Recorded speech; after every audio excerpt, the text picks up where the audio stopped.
आज आम्ही भारतीय जनता पार्टीच्या वतीने जाहीर केलं होतं की कणकवली नगरपंचायत निवडणूक 2025चा शुभारंभ आज आम्ही आमची गावदैवता स्वयंभू रवळनाथ जवळ दर निवडणुकीला प्रथेप्रमाणे नारळ देतो आणि प्रचाराला सुरुवात करतो।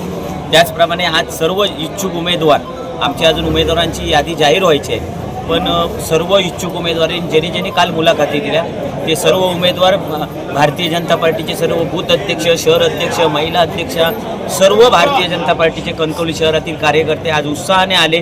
आज आपण पाहिलं असाल की मोठा उत्साह कार्यकर्त्यांमध्ये दिसतोय, म्हणजे यावरूनच आपल्याला समजेल की कार्यकर्त्यांचा उत्साह नक्कीच नगराध्यक्षासही 17ही नगरसेवकांना निवडून आणल्याशिवाय राहणार नाही, कारण ही निवडणूक कार्यकर्त्यांची आहे। कार्यकर्त्यांच्या जीवावरच नगरसेवक आणि नगराध्यक्ष या कणकवली नगरपंचायतच्या सीटवर विराजमान होते। नगराध्यक्ष जरी एकाची मुलाखत झाली असली तरी माझ्या बाजूला असलेले सगळेच नगराध्यक्ष आहेत आणि सगळे नगराध्यक्ष आणि सगळेच नगरसेवक असल्यासारखे काम करणार आहेत। जरी एखाद्या नगरसेवकाला तिकीट मिळालं तरी कार्यकर्ते नगरसेवक असल्यासारखं काम करतात, म्हणून आजपर्यंतचा इतिहास आहे की 2008 पासून कणकवली नगरपंचायतीवर राणेसाहेबांच्या नेतृत्वाखाली कायम झेंडा लागलेला आहे। याही पुढे तसाच झेंडा कार्यकर्त्यांच्या विश्वासावर, कार्यकर्त्यांच्या ताकदीवर भारतीय जनता पार्टीचा नगरपालिकेवर झेंडा लागेल।